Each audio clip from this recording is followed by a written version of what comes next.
তীব্র সামরিক সংঘাতে জড়িয়েছে পাকিস্তান ও আফগানিস্তান। তবে ধর্মীয় উৎসব ঈদ উল ফিতরকে সামনে রেখে যুদ্ধবন্ধের সিদ্ধান্ত নিয়েছে দুই দেশ।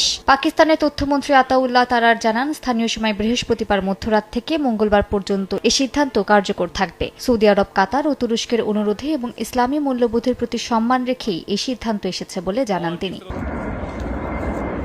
যুদ্ধবিরতির মধ্যেও সতর্ক অবস্থানে শাহবাজ প্রশাসন। পাকিস্তানের তথ্যমন্ত্রী স্পষ্ট ভাষায় জানিয়ে দিয়েছেন, যদি কোনো সীমান্ত হামলা, ড্রোন আক্রমণ বা সন্ত্রাসী তৎপরতা ঘটে, সঙ্গে সঙ্গেই আরও তীব্র অভিযান শুরু হবে। যদিও এই সময়ে পাকিস্তানের বিরুদ্ধে সামরিক কার্যক্রম স্থগিত রাখার আশ্বাস দিয়েছে আফগানিস্তানের তালেবান প্রশাসন।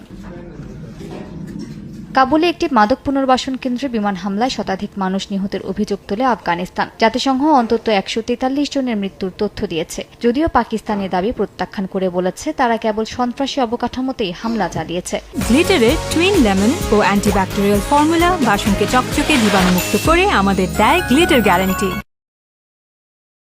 এদিকে পাকিস্তান আফগানিস্তান দ্বন্দ্বের মধ্যে শুরু হয়েছে ইসলামাবাদ নয়াদিল্লির তীব্র বাগযুদ্ধ।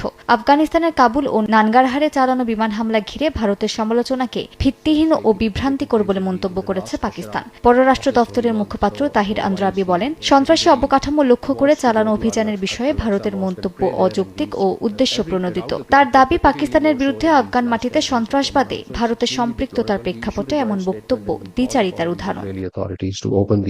মালিহা সুহরওয়ার্দী, সময় সংবাদ।